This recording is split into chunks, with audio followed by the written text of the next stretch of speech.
Hello, everyone. Welcome to another episode of Presenting Our Presence.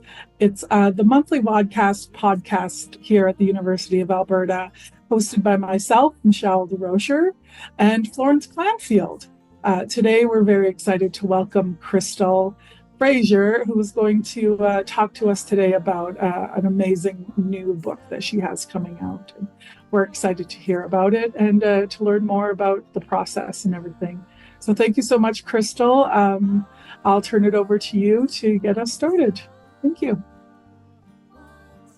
Thanks, Michelle and Florence. Dring Gwinzi Shalak, Shori Crystal Gail Fraser Vilji, Anuvik to Update Chancho Genjik, Gwitzak Gwich'in Ithli. That is my introduction in my language. My name is Crystal Gail Fraser. I am Gwich'in, also of Scottish and English ancestry, originally from Anuvik, and my family's fish camp, Dechancho Genjik, which is along the Mackenzie River in the Northwest Territories. And thanks so much for having me on today. Thank you so much, Gail. Yeah, I guess I should have mentioned where I'm from too. Thank you so much for that prompt. I'm from the Fishing Lake Métis settlement, and we're here today in Amiskwaciwa to talk about this new book that you have coming out. It's called By Strength, We Are Still Here, Indigenous Peoples and the Indian Residential Schooling in Inuvik, Northwest Territories.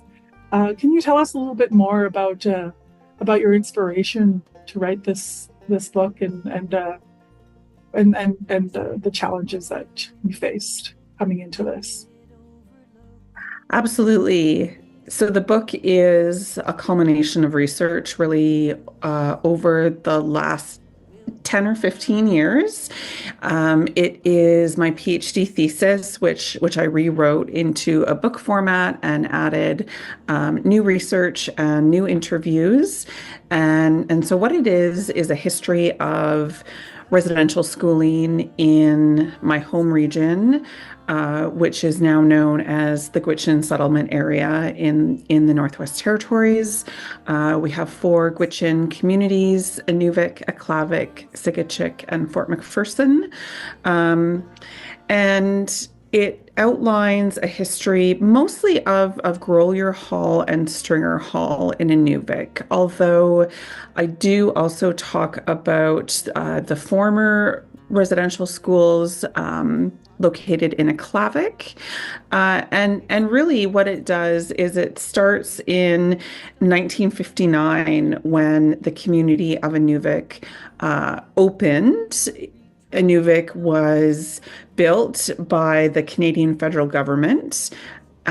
It was supposed to be a new administrative location that would look after all of the emerging needs in the region, hospital services, shopping, Indian agency.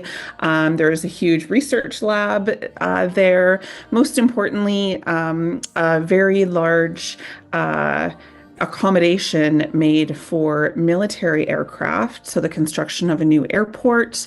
And it was designed to completely replace the community of Aklavik. And so the expectation was that our relatives and ancestors, Gwich'in, Inuvialuit, and Métis, would move to Inuvik and leave Aklavik behind. And this was the reason why Grolier Hall and Stringer Hall were built, to replace the residential schools in Aklavik. So these residential schools were massive. They each were designed to hold 250 children, run by the Oblates, that was Grolier Hall, and by the Anglicans, Stringer Hall. And in the research, what I tried to do was really work with relatives and community members and survivors and elders to let them have a say in Canadian history. I wanted to start with interviews, training as a historian, we're very archival focused, and many historians will start with archival work and then kind of follow up or supplement with interviews. I took the opposite approach, so I wanted my interviews and community work to really inform my time in the archive, not the opposite. So starting with the voices of survivors in order to hear what's important to them, what kinds of historical questions they had, what kind of history they wanted to see, and in the process, of course, there is this very important and also traumatic history of genocide that this large network of Indian residential schools across Canada was designed to do particular things, and that was to remove our people from the land, to sever families and relationships, to eradicate culture and languages. And there were also students who died at northern institutions. So how do we understand residential schools in this larger national agenda of colonialism and genocide? But on the other hand, how is it that we can do this community work using Gwich'in frameworks for understanding, using our language, using community goals in order to advance our own healing and our own sovereignty and our own local needs? And a part of that is in the title of the book. That's actually the words of Agnes Mitchell, "By strength, we are still here." And so through the interviews, not too much the archival research, but mostly through the interviews, this great model of Indigenous strength comes forward about how some children were able to survive, about how some children were able to create a culture at residential schools, about how some children even thrived at residential school. Of course, even those who share their memories as happy ones, they themselves might say that they thrived. There is still the underlying experience of child removal from the home, of missing friends and parents and relatives, of not being able to speak your language anymore. So in a nutshell, that is what the book is about. So, Crystal, thank you. So, I really love that beginning story, and I even loved how most often in your experience as a historian, you go to look for data in historical documents, but this time you actually spoke with some of the humans that lived those experiences. So, how was that for you as being somebody who's trained, my understanding, trained in this documentation to now navigate the spaces with the human experiences of those perhaps recorded as in documentation, but perhaps not? Well, I think there's maybe like several answers to that question. I mean, the first is probably being a young person, somebody who is timid, who does not want to do harm in community, who hadn't maybe done the work on my own healing quite yet. But this was around 2010, 2012. So the Truth and Reconciliation Commission was up and underway. And as it worked out, when I did the majority of the interviews, that was actually around the same time as the national event that the TRC held in Inuvik. So it was a really special time. Lots of people were reconnecting, lots of people were exploring like what their own healing journey looked like. They were also revisiting memories of what they experienced. And so I think that this accidental timing helped me grow as a person and a scholar. That, like, first and foremost, I'm from Inuvik. I grew up there. Everybody knows my family, and so I had established relationships with folks. I had people who really wanted to support me as a graduate student, who wanted to see me succeed, and I don't think everybody has that all the time. I also had really fantastic elders and knowledge keepers. I mentioned Agnes Mitchell, also Alistine Andre. They are both my cousins. Who really encouraged me forward on this path. The fact that nobody had really looked at Northern residential schools for sure in a historical or an academic lens. The fact that, my mother went to Grolier Hall and my grandmother, Immaculate Conception Indian Residential School in Aklavik. I think that brings a different perspective to the kind of history that can be told.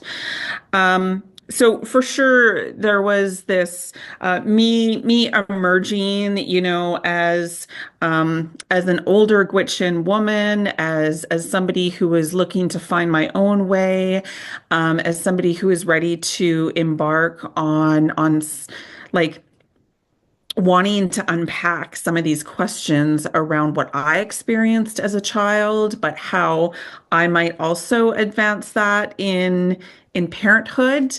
So there was that personal journey, but there was also the academic one. And, the discipline of history, as you mentioned, is very occupied with written documents, with archival sources, and as we all know, I mean, at the archive, 95% of those records are written by non-Indigenous people, mostly men who worked against us every step of the way. They were committed to and signed up for the colonial project. They profited from it. And so letters written by Indian agents, by missionaries, by residential school principals and administrators.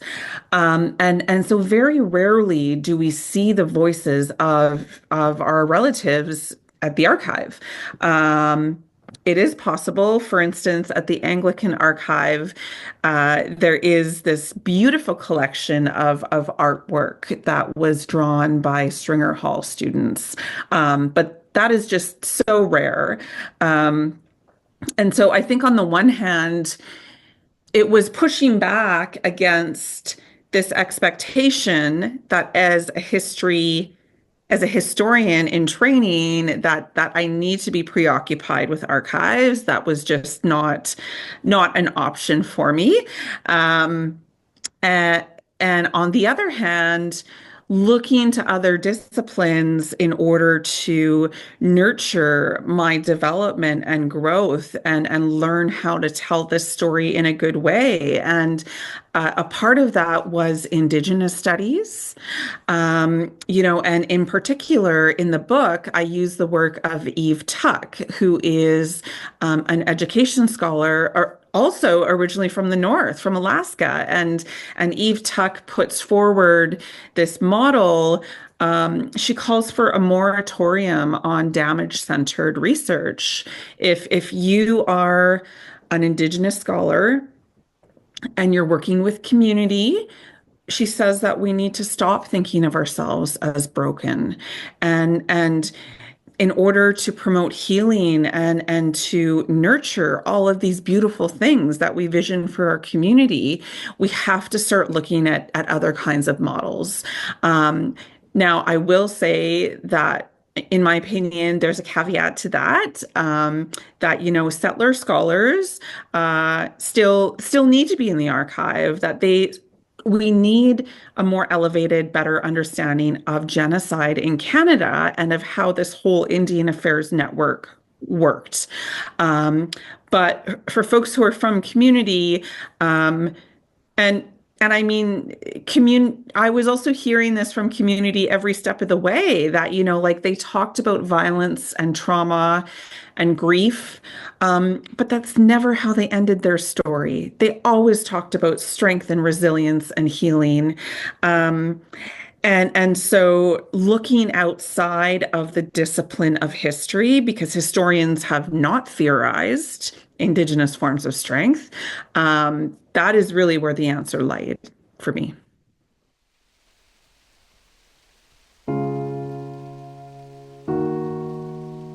Yeah, thank you, Crystal. And so my next question, and then I'll turn it back to Michelle, because then I started thinking about the process of transforming your dissertation into a book and making visible those narratives of the humans in a more public way.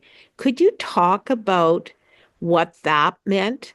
Because there's usually, in my experience, again, you have the permission and you would say, oh, it's going to be a dissertation. But now if you're going to make it a book and it's going to be more public, was how did that unfold for you, the process? Thank you. I think it's an ongoing process, for sure. That I'm still in relationship, in conversation with a lot of these folks, and I mean, I am extremely privileged that some of them I've known since a child, and so. Just the very fact of returning to my home community and my homelands. You see folks, you visit with them, you have tea, but they also hold you accountable. They want to know what you're up to. They want to hear updates. There's also sometimes this tricky relationship when you're from that community. It's like, well, am I talking to, Crystal, the person who I taught in grade 3, or am I talking to Crystal, like the academic? And so I think it's important to be clear in those relationships, how you come. And you're right, is that when we undertook the interviews, it was for the PhD thesis. And so working with folks on, well, what does it mean to have your name attached to the story in print? Do you want to be referred to as anonymous? Do you want to create a different kind of name? Because even with a dissertation, even though it may not be widely read, it is still publicly available. And particularly if survivors want to share their story, but in some cases they haven't done that with their family yet. And so what are the consequences of family members maybe reading about their story for the first time? So I think a lot of these questions we discussed when moving towards the book. This is always something that I have publicly talked about, even at the interview. Sharing that, yes, this is for the thesis, but the end goal here, and this is what I hear from community, is that we need our histories to be publicly accessible. And for sure, there were times when working with the transcript, things would be struck from the record, or agreements would be made that, like, yes, I said this, but this is not for publication. And so I really viewed it as a way to continue building those relationships, and also acknowledging that people change their minds over time as well. And unfortunately, like, as we know, once something is in print, that sort of there's a final, like, you can't change that. But on the other hand, having this compilation of interviews done and I did about 75. Having that done in a way um, that hasn't really been collectively analyzed or published together is also a pretty unique thing. That what I hope is that the book not only serves our own nation and the North, but it generates conversations about storytelling and about how this is our roots, how we are trained storytellers, and how we're actually like very analytic people when we take care in sharing certain stories, because I think that brings strength as well. Yeah, I really agree with you. And I was just thinking when I learned of your dissertation work and pieces, I was really thinking of and then now the subsequent book, I was thinking about the how the Aboriginal Healing Foundation produced so many beautiful resources to help education people better understand. And when you brought in Eve Tuck as an education scholar, right? These are this notion of the narrative and the storytelling is so powerful. And I can see that in the work that you've done. I saw it in the work of the Aboriginal Healing Foundation in courses that I've used around it. And I really appreciated all of the materials that Aboriginal Healing Foundation produced around residential schools because it it helped me better understand the way that it was pervasive across this place we now call Canada. I understood sort of the Alberta space, but I didn't realize until I was in my 30s that there was residential schools in the Northwest Territories. And I just want to say that one of my connections to yours is that I was in Inuvik, short, like where when um, Grolier Hall had closed as a school, but children were still living there to attend. So this was in the 90s, I think it was. And it was pretty powerful to see them living there still. So thank you. I'm going to turn it to Michelle to probe in her wonders. Thank you. Thanks, Florence. Yeah, as Florence said, I was going to make the same comment. I knew the histories of Indigenous students, our Indigenous kids going to residential schools here in Alberta, my own family, my own community connections to that. So yeah, thank you for this opportunity to learn more about the ways that this happened in the Northern Territories, where we don't, it's not so close to home. But I can imagine that the experiences are very similar. These are the same kinds of institutions that are trying to break these children and separate them. I just, again, when we were talking about the name of your book and how you said that even though there's pain and there's trauma in the story, they all end with about their survival, their resilience. Are there any stories that you can share that kind of stand out to you that kind of really bring that home, that strength and that resilience from a survivor or from the family member of a survivor, anything like that you can share? Well, I think probably like when folks read the book, like that's probably where they'll get the best understanding, because I tried hard to take care with the people's words and not sort of paraphrase or like reword things. So that's my preference, is that folks can like read the direct words of the survivor in the interview. Having said that, there are a number of really powerful statements that were made along the way that stand out to me. And I mean, like one elder who is still alive, and I have to say that, like, the relationships are at the core of this work. But working with elders closely on their experiences, like, many of them have also passed on.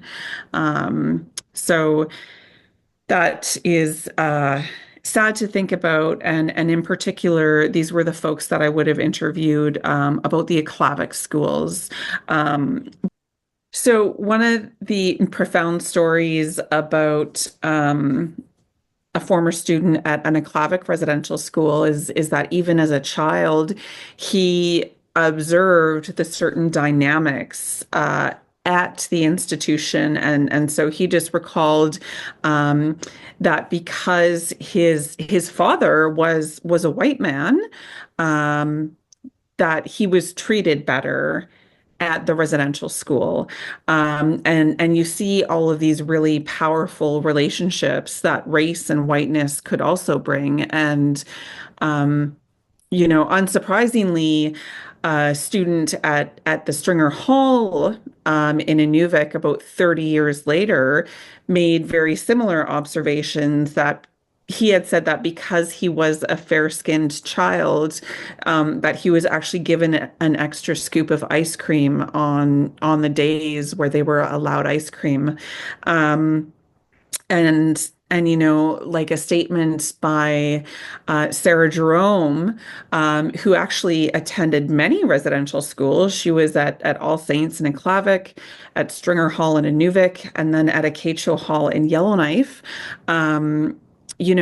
Said that they were trying to make us into nice white kids, into robots, as she had said.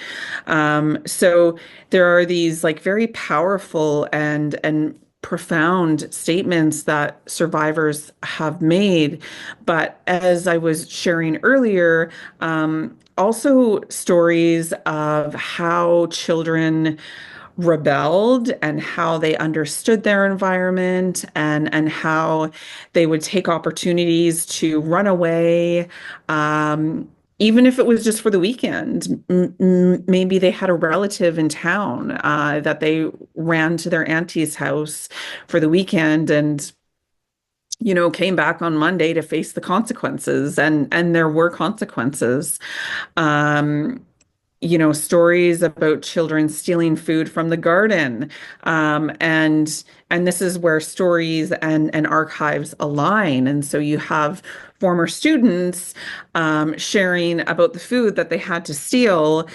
And then in the archive, finding a letter written by the oblate father wanting to install an electric fence around the garden to keep the children out. So there are ways in which, survivors and archives can talk to each other. And then other stories of, kids who found their love at residential school, who got married, who are still married to that same person today. But of course, others who use marriage as a way to escape the residential school. So I think that, those are the ones that really stand out to me. That's awesome. Thank you so much for sharing that. The other thing I wanted to touch on, and we talked about this briefly before we started recording today. I was just looking at some of the praise for your book, and I just wanted to bring it up again today. Florence, I don't know if you've had a chance to look, but there is a quote here from University of Manitoba professor Chris Trott that says, by integrating survivor testimonies with archives, Fraser points towards the Indigenous resistance revealed in the ellipses and gaps of the colonial record. This is very important work.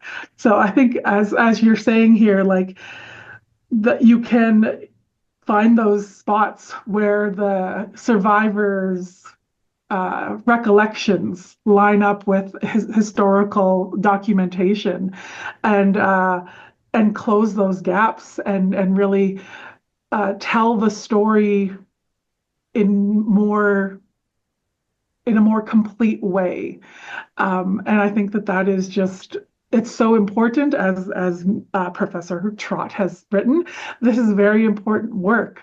I was just wondering, do you plan on, are there any other opportunities for us to hear you talk about this work in the future? Are there any speaking engagements or anything that you want to highlight for us today? Yes, so I have to say that I just feel so supported by the academic community in this work, by my colleagues at U of A.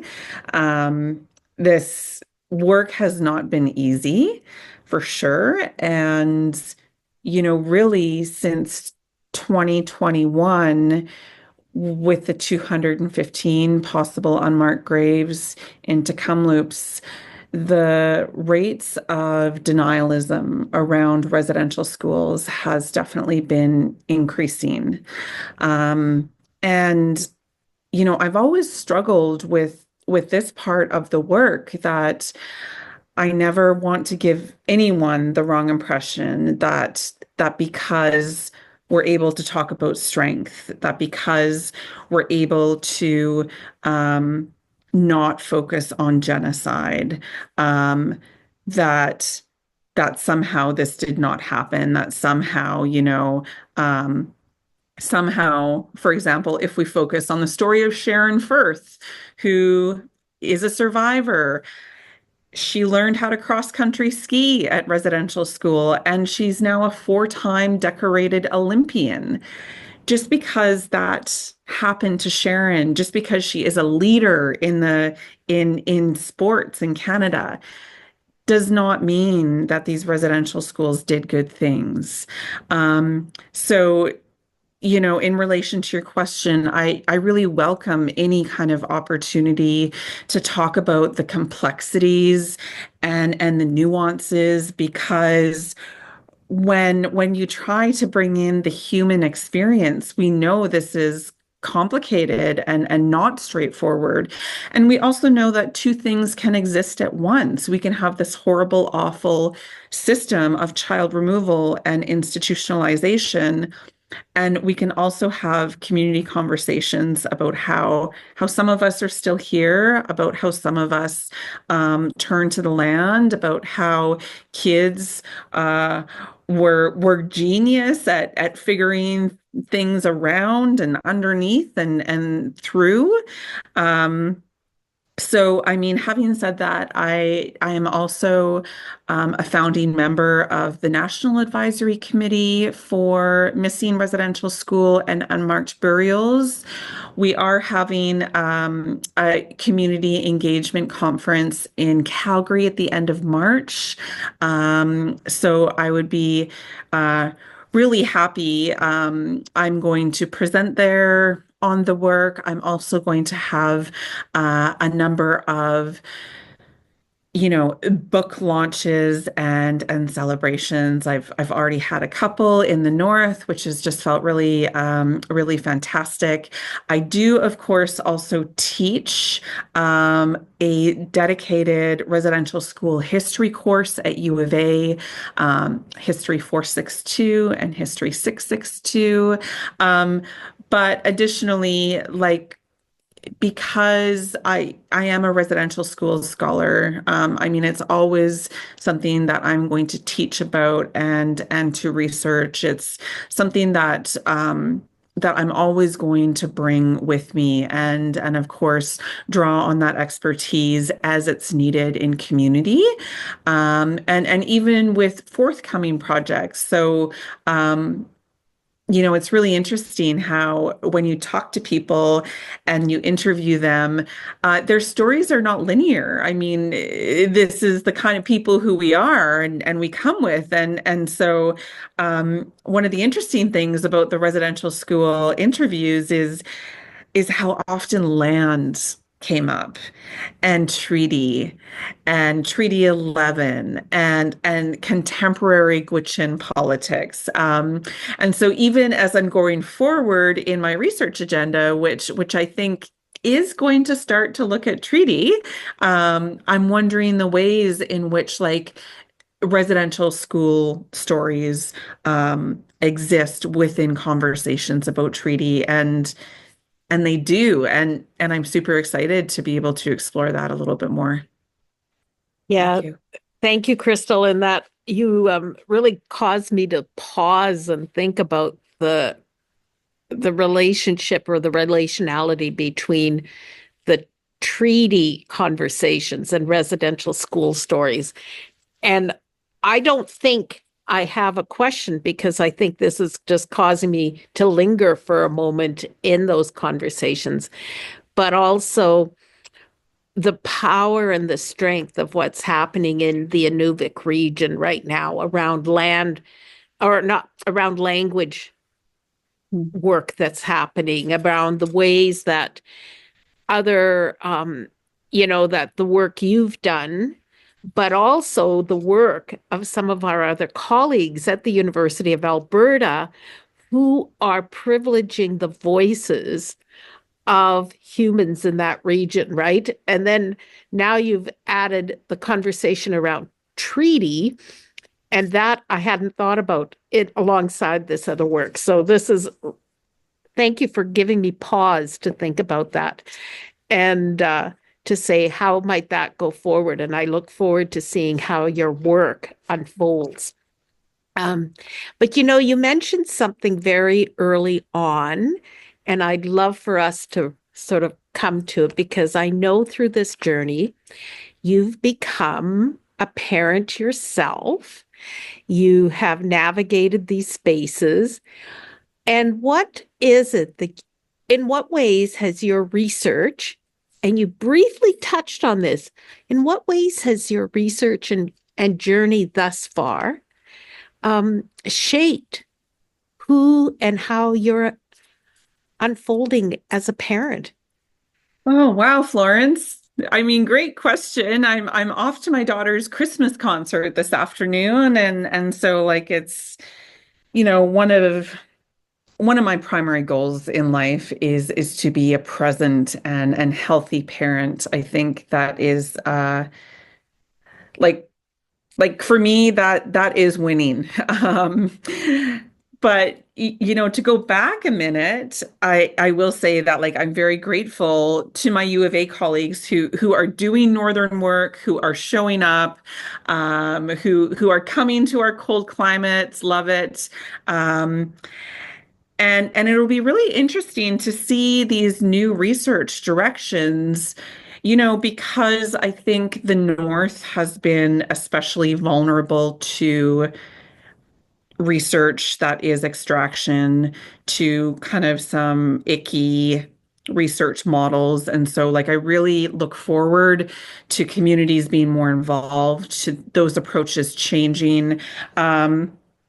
And I would also love to see a little bit more of an international approach because for Gwich'in, we span Northwest Territories, Yukon, and Alaska. And often these imposed geopolitical borders fracture our nation, but also the ways in which scholars think about us. I mean, including myself, right? Like I was not in the position like for so many years, we have been cut off from our Alaskan relatives, and there's new conversations about the Jay Treaty happening, but I wasn't able to tell that part of the story, and so with more attention on the North, like I hope we can rekindle those connections. I hope we can think about like our nation in a different kind of way. Regarding becoming a parent, when you're doing this kind of research, um, it's children centric. You are constantly thinking about children, whether it is a child in the past who experience these things, um, whether it is you yourself as a child, how you grew up, and I mean my mother and grandmother as survivors, struggled, coming from communities that have addiction and violence and growing up in that. I mean, I feel privileged despite that. I feel privileged that I was in a place where, languages were taught in my elementary school, that we still had access to the land, that there were many ways in which we thrived. We do not have reserves up in the Inuvik area, um, and and so thinking about your own childhood, not a lot of people are prepared to do that. And then, of course, like thinking about these tiny humans that we may be creating and nurturing and raising, and experiencing the various milestones of childhood as your child may experience. And so when my daughter lost her first tooth, and like sitting back and thinking like, wow, like I wonder like what happened to the teeth at residential school?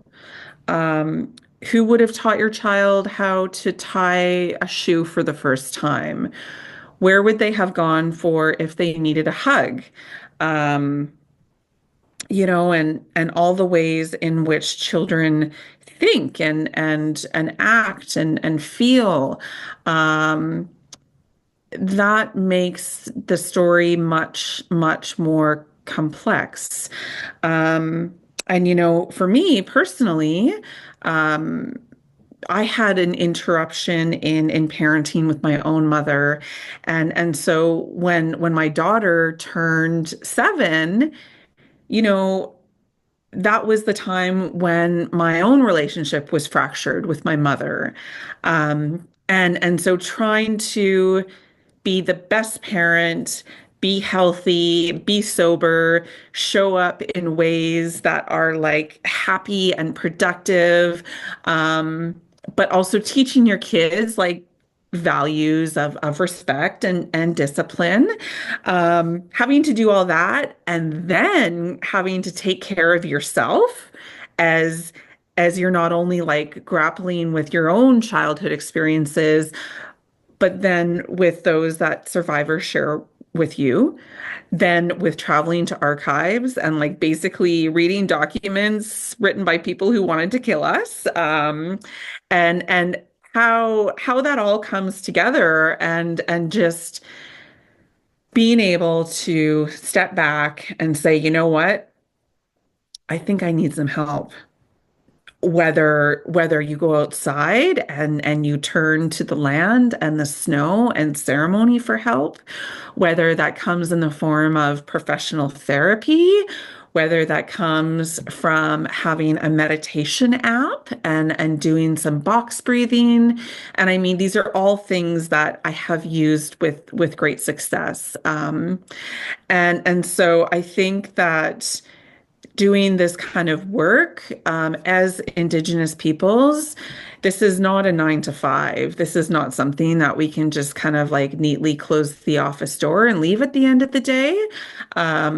And how is it that we can support each other in this kind of work, that allows us to do excellent work, because I believe in Indigenous excellence, and I think that we're getting there, but also allows us to take care of ourselves along the way. That's just so important. Crystal, thank you for so much for engaging in that hard question, and thank you for the weaving that you've shared with it in your response.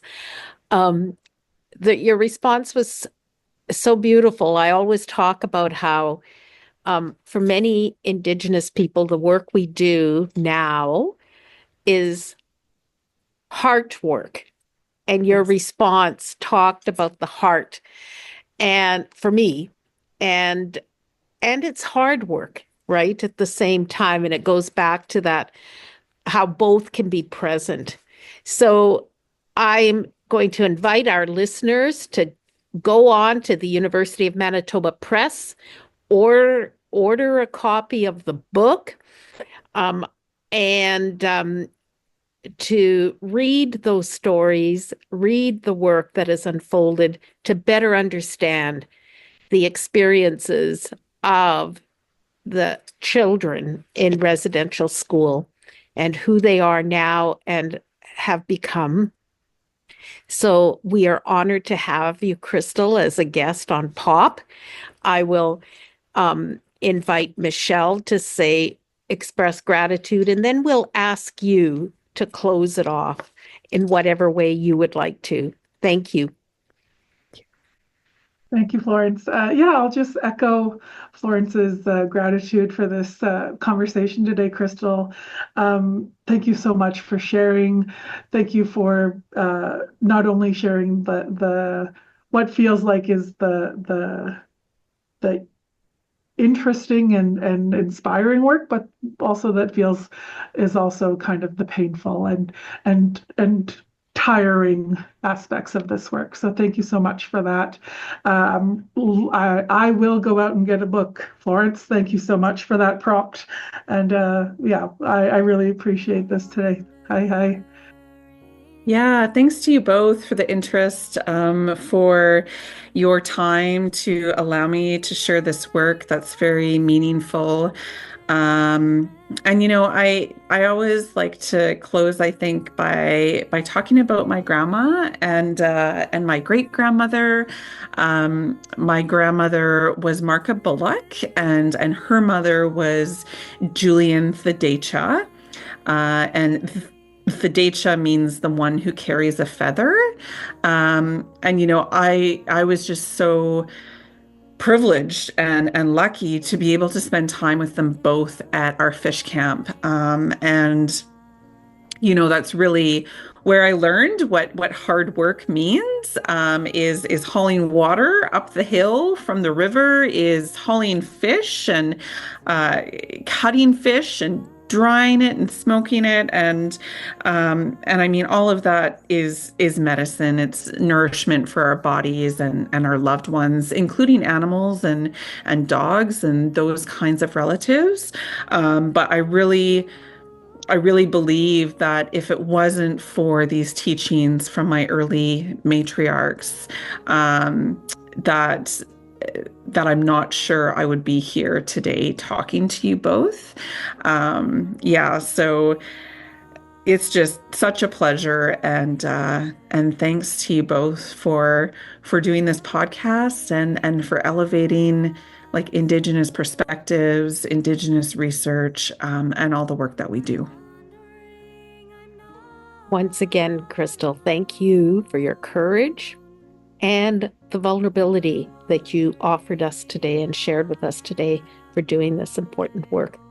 Take good care. And to our listeners, we look forward to having you join us for the next episode of Presenting Our Presence.